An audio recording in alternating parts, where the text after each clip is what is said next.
Hi YouTube, it's Kathy and this is another video for the StrikeBackVideoAthon. This is my most popular books on my TBR. The thing is, if you look at the most popular books that I'm waiting for on my Goodreads page, most of them just aren't out yet and we never know when they'll be coming out. However, I decided to take a page out of Derby Lane's book.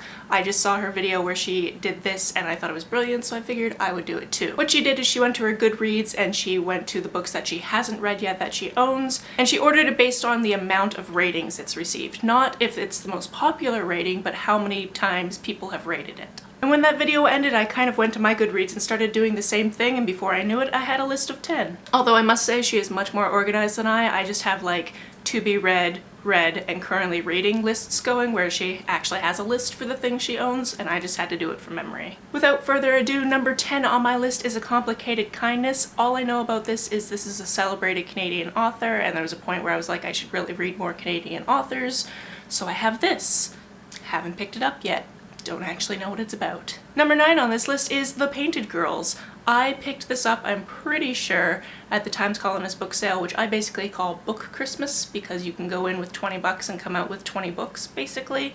And yeah, don't actually know what it's about. I think either my friend Bree said, hey, you would enjoy this, or I just saw the cover and went, this is probably good. Number 8 on this list is a fairly new release, and that's Artemis by Andy Weir. This one is basically a heist that takes place on a moon. It's got a female protagonist that I hear isn't fleshed out very well compared to the male protagonist in The Martian, but I'm still gonna read it. Number 7 on this list is In the Unlikely Event by Judy Blume. I picked this up quite a while ago. If I'm not misremembering, this is based on true events. It might even be a nonfiction story, although I think that she took a nonfiction story from her childhood and basically did a fictional retelling of it. It's about a plane crash, I know that much. Number 6 on this list is Ancillary Justice by Ann Leckie. I picked this up a couple of years ago while I was in Portland, got a little ways through it, and was traveling, so I just put it down, didn't pick it up, and then had forgotten what I'd read and knew I'd have to reread and just didn't get around to finishing it, so I should probably do that because everyone in the SFF community seems to love this series. Number 5 on this list is The Artist's Way. I did get partway through this. This is basically a manual for yourself to basically take yourself on artist dates and learn how to train yourself into actually being the creative person that you wish you could be, instead of being like, well, I wish I could write novels. No, you should actually just do that thing. This particular edition is a bind-up of 3 of her books. It has The Artist's Way, Walking in the Woods, and Finding Water. I was only ever interested in The Artist's Way. Like I said, I got through part of it.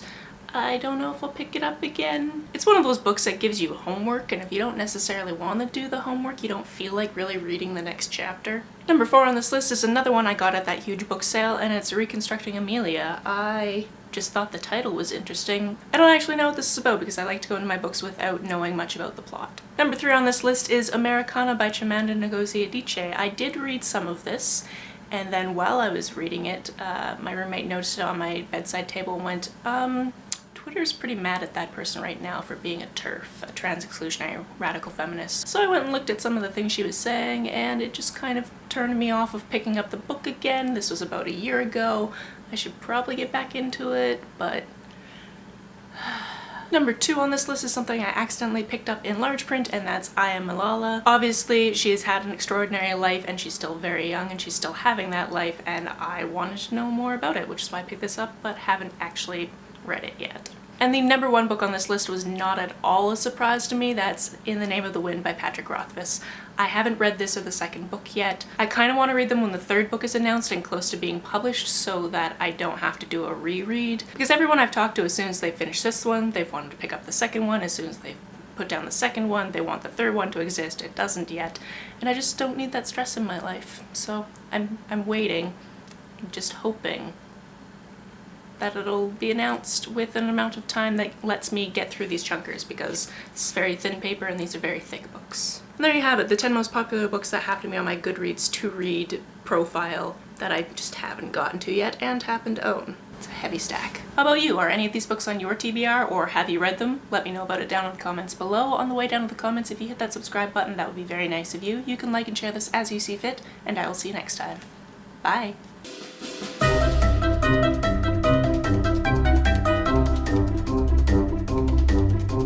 I don't actually know what this is about because fruit fly.